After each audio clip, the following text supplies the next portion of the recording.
Don Bradman was the greatest cricketer ever to put boots on and to walk onto a cricket ground.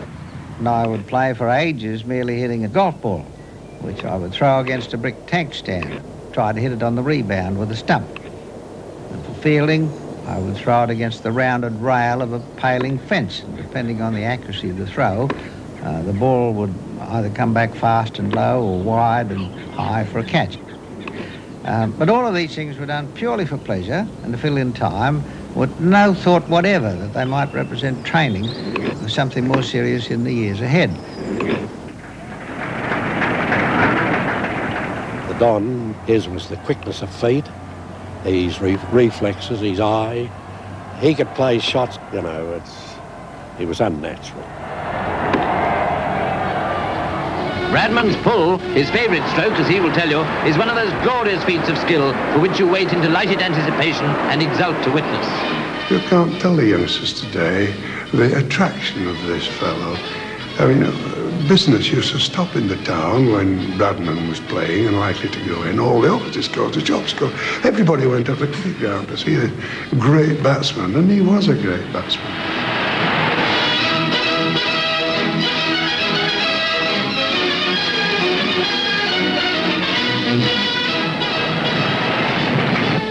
Don scored a century in the Melbourne Test against England on the MCC Tour in 1928-29. Now he's scored centuries in England, at Nottingham, Leeds, Lords and the Oval, missing only Manchester.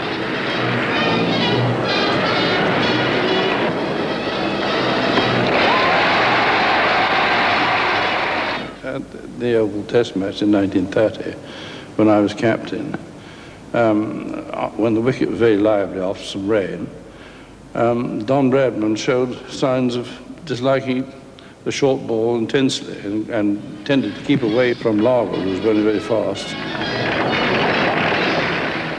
One got the general impression that the bowling could be a bit too quick for Bradman.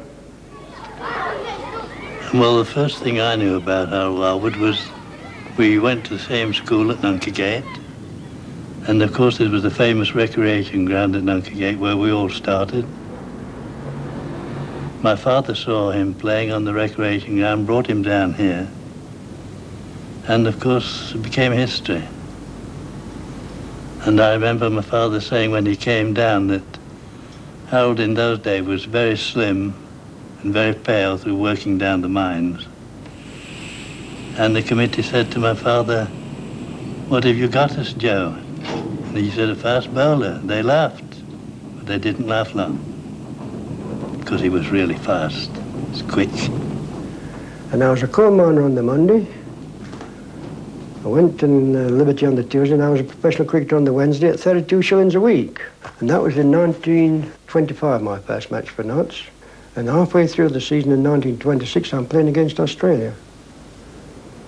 People don't realise today how fast Larwood was. I was fielded out third man, and there were times when I couldn't see the ball. So it gives you some idea. His tremendous pace, he had the most beautiful run-up and most lovely action and timing. I've never seen anything better. Silence for Mr. D.R. Jardine. Tom Warner was chairman of selectors in 1932. He and fellow selectors made Jardine captain. Well, I have just this to say about a game which I think is a peculiarly English heritage. A definition of cricket which has always struck me as being the only worthy definition of cricket. It was described as this by a New Zealander when he said it was that beautiful, beautiful game that is battle and service and sport and art.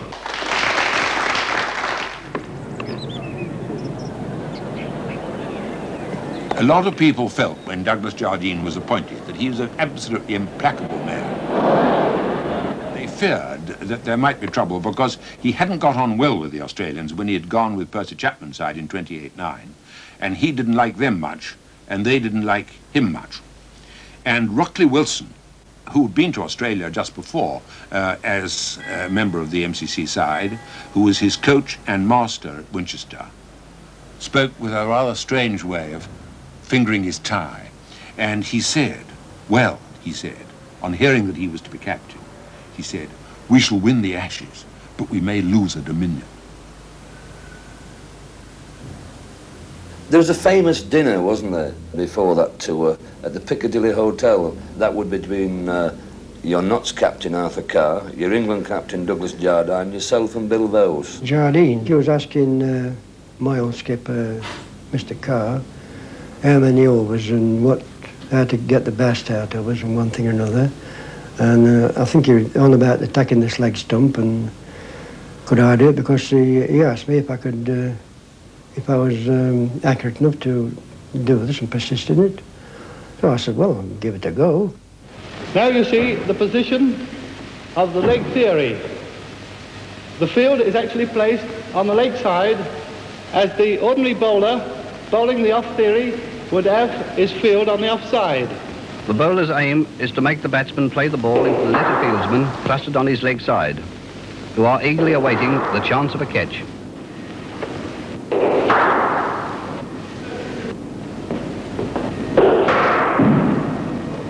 Of course, if the batsman is slow, he stands the risk of being hit by the rising ball, as you see now. Going to Australia, I found later that Jardine had had many conversations about bowling leg theory. They wanted to know whether his fast bowlers could bowl accurately enough to bowl this leg theory type bowling.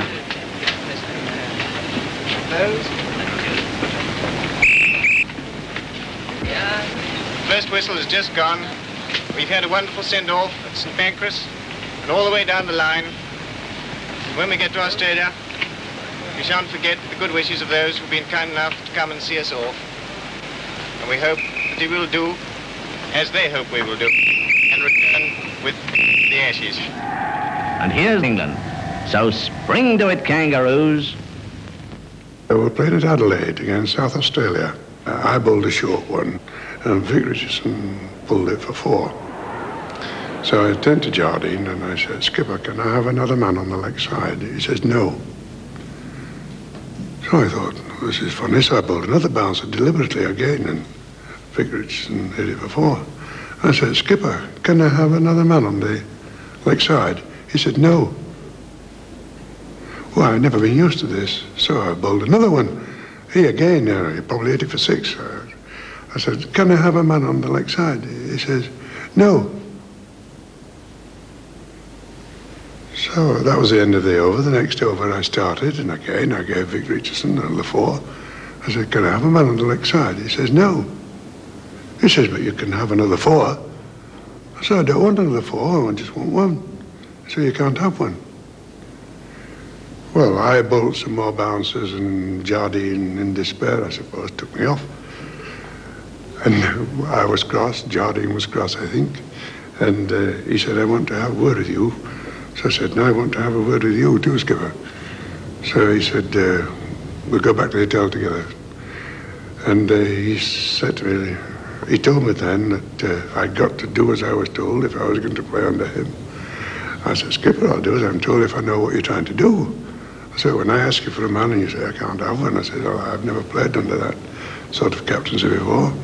So he says, if you don't, he says, I shall send you back to England. I said, well, I'll go back tomorrow. He said, do you mean that? I said, I do. Well, you know, he stopped in the main street of Adelaide. He stopped. He says, shake hands on that. That's the sort of talk I like. And then he told me about his ideas of leg theory and how to bowl to a general field placing of 4 men on one side of the wicket and 5 on the other, what we call a 4-5 field placing. That was impossible on these lovely pitches in Australia where when the batsman once got in and was seeing the ball well, they got the base of the pitch and the bounce. And you had to limit them to playing most of their shots on one side of the wicket or most of them on the other. And he would like us to bowl to a 7-2 field if we could, with the bowler and the wicket-keeper. That was the 11 men, you see. If he couldn't, well, all right, a 6-3, but nothing worse than a 6-3 when we were bowling either off theory or leg theory. And so I said, well, fine. And when I knew what he wanted to do, everything fell into its place. Bradman told us England was going to use 4 fast bowlers during the tour, and they were going to use the scone theory. In other words, they were going to aim high. I don't mean in an ambitious way, I mean in a physical way. High at the shoulders and the scone. There were 6 men close in on the leg side. The silly short leg could almost have pilfered something from your hip pocket as you shaped up to the bowler. And they went right round to stand right beside the keeper, who was Les Ames. And if you tried to play the ball defensively, the fellow with silly leg had a tremendous chance of catching you as it dropped off the bat. And if you tried to glance it, it was like having 6 slip fieldsmen round for a leg slip catch. Then if you said, oh, well, this is no good to me, I'll have a whack at it. I'll hit it out and I'll score out in the fence. There were 2 men, one just behind square leg and one just in front of deep fine leg. And if you hit the ball, hooked it, you had to hit it clean over the fence for 6. And not too many men that I know have ever been absolutely certain when they hooked it they were going to put it right over the fence. Mind you, I didn't think they played it very intelligently, because it's not the bouncer that's dangerous, because if you know a ball's going to bounce, you can let it go. You can let it go over your left shoulder. I mean, just let it go. The dangerous one is the one that's just short of the length, and you don't know where it's going to arrive about that height. If it arrives that height, you might be bowled out if you let it go. Or this height. And you find yourself playing up here, defending yourself with an array of short legs here ready to pick the ball off the bat. Captain tackled me. Said he wanted me to bowl a few more bounces to a stronger leg side field. And I said, but Douglas, I've never bowled that way, and I don't think it's the way the game should be played. And we had a rather heated argument, and he went on saying, well, you've got to. And I said, well, I'm not going to. And if you don't like the way I bowl, you better leave me out. But if you do, I can only tell you that when I get home, I shall let it be known what's taken place today. Gubby, I don't think, ever felt that he was in complete control of his direction. You see, if you're bowling with leg slips or short legs and you bowl one badly out of line, you're endangering somebody's life. You know, I mean, if the batsman hits one really nastily. And anyway, Gubby, for some reason, whether that was it, I don't know, but he never felt very happy bowling this leg theory. Of course I couldn't have bowled it as well as Harold Larwood, because Harold Larwood was a magnificent bowler and immensely accurate. But I could have bowled it. It was in November of 1932 when I was selected to play for an Australian 11 against the visiting English side on the Melbourne cricket ground. I was selected to open up with Woodfull. I was left in charge, actually, and I moved the field for the slips one by one over to the leg side when the ball got old, because the ball wasn't leaving the bat, and they tended to play the ball on the onside. So I suppose I was the first to set that concentrated leg side field. In walked the champion, Don Bradman. Well, immediately Larwood seemed to increase his pace, and I've never seen faster bowling. It seemed as though it upset Don. He was so quick on his feet. He could play Bill, he could play Bill Bowes, he could play Gubby Allen, all right, with the ordinary set field. But I left my offside field open for him. I'd only 2 men on the offside. And I used to watch his feet.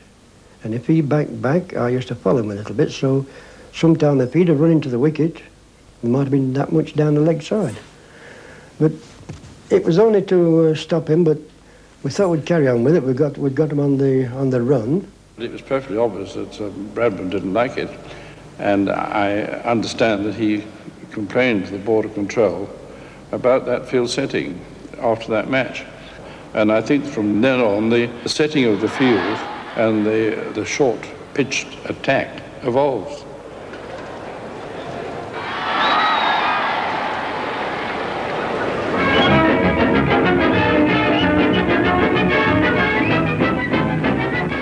Bradman had some sort of a row with the Australian selectors, so he didn't play in the first Test match.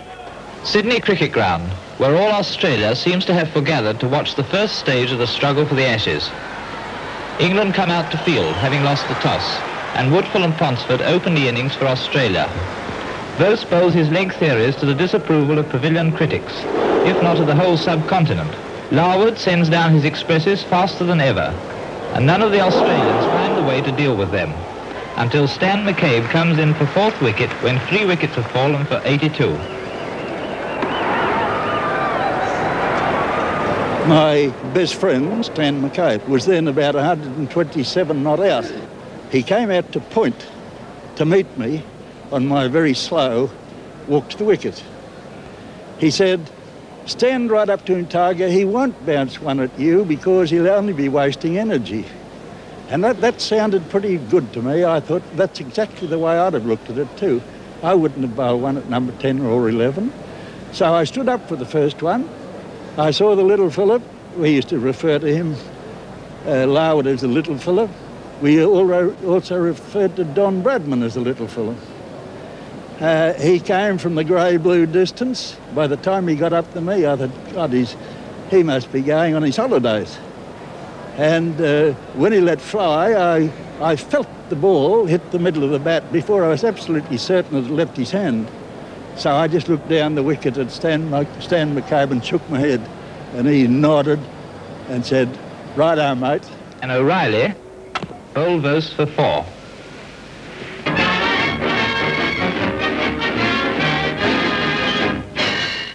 Well, the Australian press, they went to town on this leg theory type bowling, and then a very clever, marvellous, full marks to him, christened it bodyline. It was a wonderful expression for it. It told the spectators everything they wanted to know. I was picked in the second test, and much to my surprise, because I'd missed the first test, it was quite obvious what my job was to be. I was to more or less pave the way for Don to continue on as he normally would. I was fielding at deep fine leg.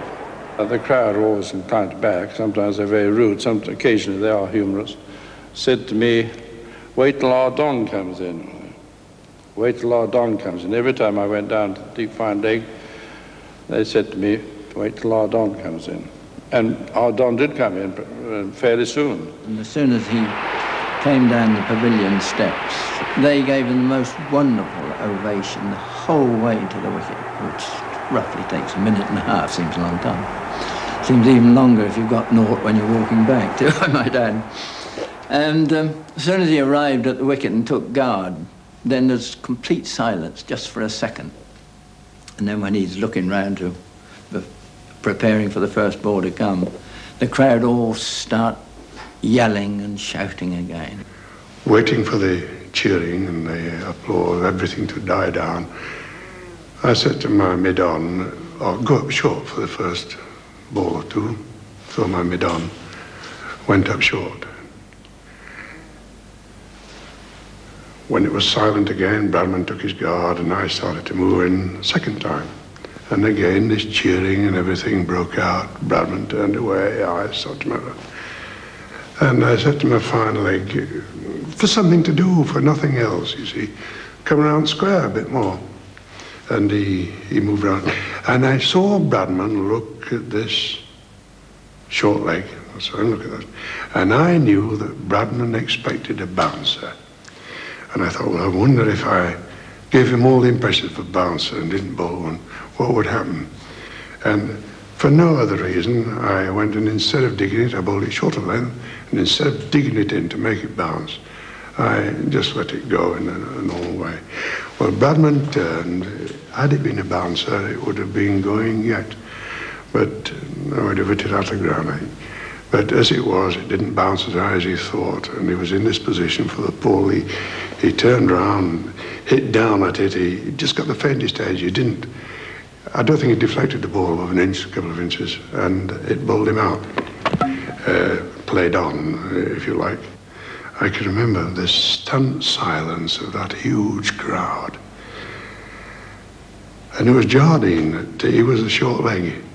And Jardine had his arms above his head. He was like an Indian doing a war dance, you know. He was dancing round and round and round. You know, Bradman was out for a duck.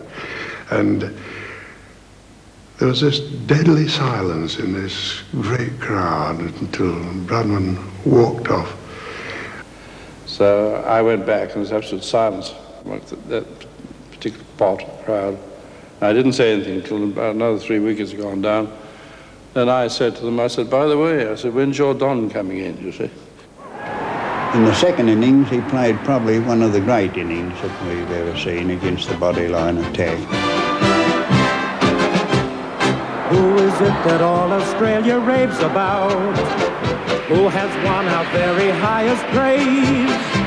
Now is it Amy Johnson or little Mickey Mouse? No, it's just a countryman who's bringing down the house, and he's our Don Bradman. Now I ask you, is he any good? Our Don Bradman, as a batsman, he can surely on the wood. Or when he goes into bat, he knocks every record flat, for there isn't anything he cannot do. Our Don Bradman, every Aussie dipped his lid to you.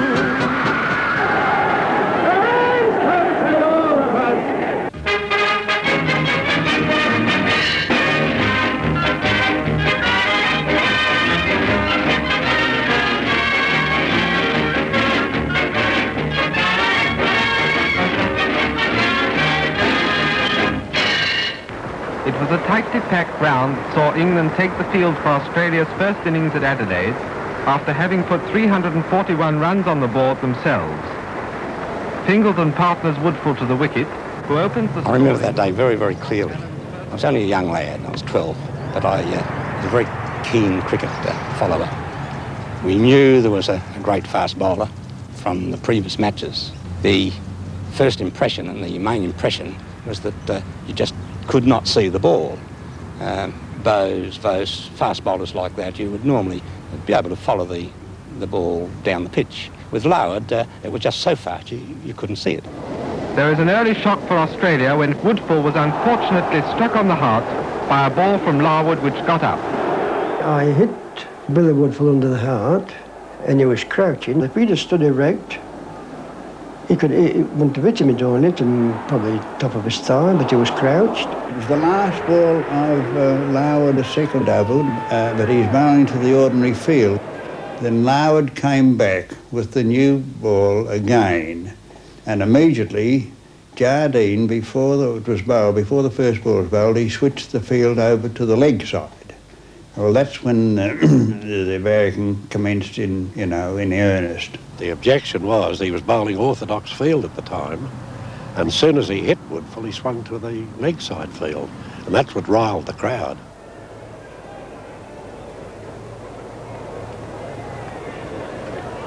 A batsman's got a bat, he's got pads, he's got gloves on, you've got a ball.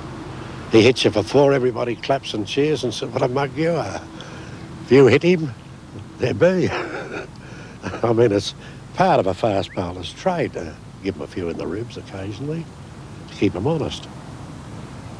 I've seen people get it worse than that and just give it a slight rub and carried on. But he made such a fuss about it, being the captain. And with Woodfull out, after pluckily continuing his innings, 4 wickets are down for 51. And I went into the room to see how Bill was. Now, reports had that he was laying on the table, waiting for the doctor to arrive. Well, that's all hogwash, actually, because when I walked in, Bill had just walked out from under the shower, and I said, how are you? Oh, he said, Leo, he said, that's some dreadful things, I don't know. He said, what's come over the game? And just then, in walked Mr. Warner, the co-manager of the English side, and Mr. Warner said, we just called in Mr. Woodfull to see how you are. And Bill, he said, Mr. Warner, he said, there's 2 teams out on that field. And he said, one is playing cricket and the other is not. He said, that's all I have to say. They just turned on heel and walked out. Then on top of that, Bert Oldfield was struck on the temple. The English players are very distressed when Oldfield is struck on the head, Larwood again being the unlucky bowler. The ball was slower off the wicket than he had anticipated, and hit him on the wrong side of the head. He looked too early. Now, Bert and I were friends, always have been friends, and I ran down the wicket and I said, I'm sorry, Bert. He says, not your fault, Harold. And then he collapsed unconscious. Bill Woodfull went out to the ground. He came back with Bertie, and I passed him on the way down. The whole of the Adelaide ground was in an uproar. But one's got to bear in mind that the two batsmen who were badly hit were not hit when body line was being bowled. And it's an extraordinary fact of that, but it is a fact. Bill was hit by one that lifted a bit, the uneven bounce again, Bill Woodfull, and Bertie Oldfield went hooking. He actually got a top edge and knocked it up onto his head. But the packed leg side field was not being employed. The Australian innings closes for 222 runs, 119 behind England's total. And England eventually win one of the most sensational cricket matches ever played by 338 runs. Well, I was waiting by the gate, as most young boys did in those days, to see the players come out of the exit gate. They then walked across the ground to catch their transport. There was no sort of team bus then. Jardine and Allen came out. Jardine came out through the gate first, of course. Gubby Allen waited back. He was half a pace behind him, let him come through the gate. As he came through, I said, "Do I carry a bag, Mr. Jardine?" He looked at me. Well, he looked through me, made no attempt to speak to me at all, looked away, and Gubby Allen, who was, say, the half step behind, looked down, smiled, and handed me his bag. So I walked across in all my glory across the field with the two great English cricketers. But the game became famous, and probably will be famous forevermore, because it was from Adelaide that those famous cables started to flow. In that cable was used the word unsportsmanlike. That was accompanied by other words about it destroying the relations between the team and so on. And that really struck England like a bombshell, because it was sent in a rather unfortunate manner, because the Cricket Board of Control sent it by ordinary cable rate, whereas the Reuters man sent his at the urgent press rate. It got to England in 3 minutes or something. The MCC was alerted by Fleet Street before they'd even received the official cable, and Lord Hailsham, the chairman of the MCC, was dug out of bed at 2 in the morning and told that the English were unsporting. So you can just imagine what a shock he would have got at the time. I always remembered Douglas saying to me, "Have you seen the cable?" And I said, "Yes, I have, and I think it's dreadful." He said, "I know they'll let me down at Lord's." I said, "No, Douglas, you're wrong. No one can call an Englishman unsporting and get away with it. They've lost the battle with the first shot they fired." I could see the smile that came over his face. He first of all said he didn't believe, and then a smile came over his face because he thought perhaps I'd made a good point. They cabled back saying that they were words to the effect that they were, deeply concerned and distressed at this attitude, and offering to call off the tour if they wished. It developed to the extent that the Australian Prime Minister became involved. There's evidence to show that he telephoned the British Prime Minister at the time, Ramsay MacDonald, all the Australian government representatives in England, British government representatives out here, they were all involved. The English team manager, Plum Warner, was trying to get the issue played down. He went to the British rep here, and I think that he in turn went to the Australian Prime Minister, and he was concerned because if there had been a breakdown in diplomatic relations between the two countries, conversion loans which England had made to Australia to help them in their economy during the Depression would have been affected, and I think he was trying to prevent that from happening. But certainly the Governor of South Australia, for instance, he was in contact with the Dominion Secretary. There's a lot of hot activity going on. It's a very delicate matter. MCC demand withdrawal of unsportsmanlike. the row got so great, you see, on this tour, the fired imagination of the spectators, everybody liked, that Jardine called a meeting of the players and said, well, now then, you see what's happening if we persist in this. What do you think? Do we still continue with leg theory bowling and off theory bowling, or do we scrap it? And the whole team, apart perhaps from Gubby Allen, who I don't think voted either way, but I don't know, I've forgotten about that. But the whole team supported Jardine and says, no, Skipper, we carry on. No, that's not true. The team meeting arose in a very peculiar way. An article appeared in some paper in Adelaide that Morris Tate had thrown a glass of beer over the captain, and they went on to say that dissension and unhappiness and disagreement within the side. And we had a team meeting. We did not discuss body line at all. It was merely, would people sign an agreement? I think it's been published, I don't know, I haven't read the things for ages, supporting the captain. And there was no mention of body line in the statement whatsoever. Now, this new kind of cricket takes courage to stick it. There's bruises and fractures galore. After kissing their wives and ensuring their lives, batsmen fearfully walk out to score. With a prayer and a curse, they prepare for the hearse. Undertakers look on with broad grins. Oh, they'd be a lot calmer in Ned Kelly's armour when Larwood the Wrecker begins. Then we went up to Brisbane for the fourth test. We were leading 2-1, and I could always talk to my skipper. And this particular night before the test, I said, what's the team tomorrow, Skipper? Any alteration? He casually replied, he says, there might not be a test yet, Harold. Oh, I says, good. You know, thinking about myself.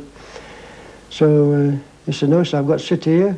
I said, I don't know how long, waiting for a cable. Australian Border Control replies, sportsmanship not questioned. Sydney is a long way from Brisbane, and keen as the Aussie is on his cricket, not many Sydneyites can make the 610-mile journey up to Queensland to see the deciding test. So in the New South Wales city, the streets and parks are thronged today with crowds gazing upwards at scoreboards. The scoreboard is a replica of that at Brisbane, and the crowds are just as demonstrative. So when Badman was out, bowled Larwood, the groan could be heard all over Sydney.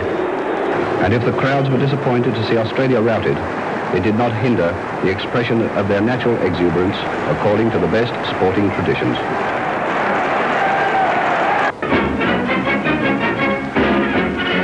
They brought in Alexander in the last test, I think with a view to bowling bounces at us. But he was never accurate enough. He was pretty quick, he was fast, but he wasn't an accurate enough bowler to bowl it with success. I remember him in the second innings, he bowled what was supposed to be bottom line at us and ran down the middle of the wicket a bit. Douglas complained about him running on the wicket. That made him more angry, and he bowled a bit quicker. Gladden bowled 2 balls and he's had to go and crook at the umpire, keep him off the wicket, you know, at me straight away. But I had to admire him. In my book, he had to put it in his blunt words. He had a ton of guts. I give him the works over in Sydney, even without the leg field, and I hit him a few times and he never flinched, you know. I hit him in the hand, there was blood running down his fingers and he never flinched. Then I dropped him like a light, got him in the groin. But you had to admire him for that, you know, he had a ton of it, what it took.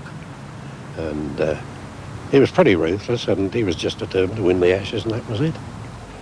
I wanted 3 or 4 wickets to beat Morris Tate's record. So I got the first wicket down, and I must have been exerting myself a bit more because I broke a bone in my foot. Well, it wasn't actually broke, it's something that's all there, all squeezed up. And I fell down and I got up and he said to me, he says, you'll have to finish the over, Harold. I said, I can't, Skipper. He said, you'll have to. I said, look, I can't walk or run about. He said, well, you have to finish the over. So I said, right, then, well, I said to the skipper, I said, right, I can go then now, can't you? He says, no. I said, can't go up. He says, no. I said, look, Skipper, I said, I can't run, I can't hardly walk. He says, well, you've got to stop. It's a good cover point. Now, that, as you know, it's the worst position on the field. I mean, you're running left, you're running right. So I said, I can't run after him. He said, all right, let somebody else run after him, and off he went. So I had to go to cover point. But Jardine told me afterwards, he said, I couldn't let you go off, Harold. He said, the psychological effect on Bradley, so I didn't want Don to know the seriousness of your injury. And that was the last ball I ever bowled in Australia. So I had to have an operation when I got back home. Who would have predicted that England would win 4 out of the 5 tests? Who would have given Bradman an average of only 56 runs an innings? But this series of tests will be remembered as Larwood's.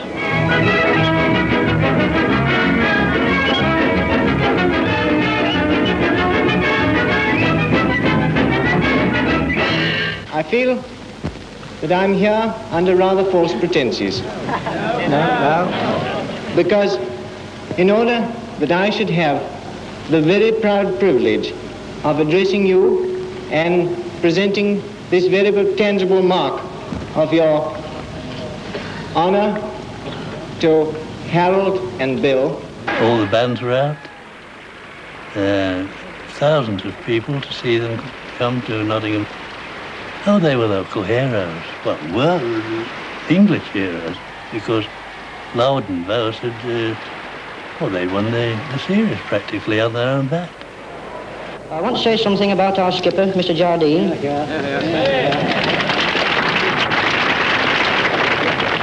Whom we are so delighted to have with us on this occasion. But I find it very difficult to express in words what I feel. He is certainly one of the finest men I have ever met and have had the privilege of meeting. A magnificent captain, a great sportsman, and a true friend. Let me again express my very sincerest thanks to all concerned for the kindness you have shown me. Thank you very much.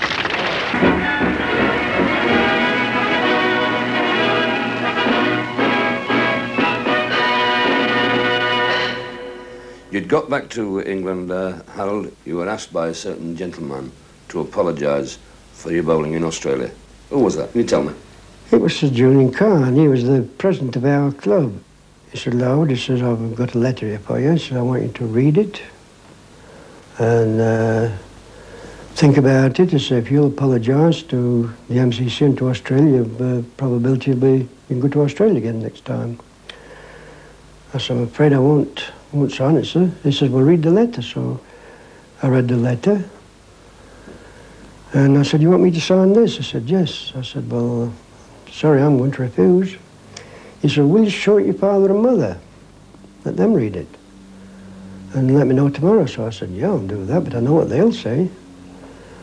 So I took it to my father and mother.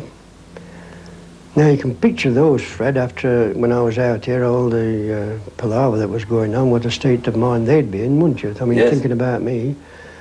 So I showed my mother, and she put her old glasses down at the tip of her nose, and she says, are you going to sign this? I said, why, should I? She said, if you do, you'll never see me alive again. Said that they'd felt it that much, you see, so I said, no, Mother, I'm not going to sign it, and I didn't. I wouldn't. And I said I wouldn't play against the Australians again.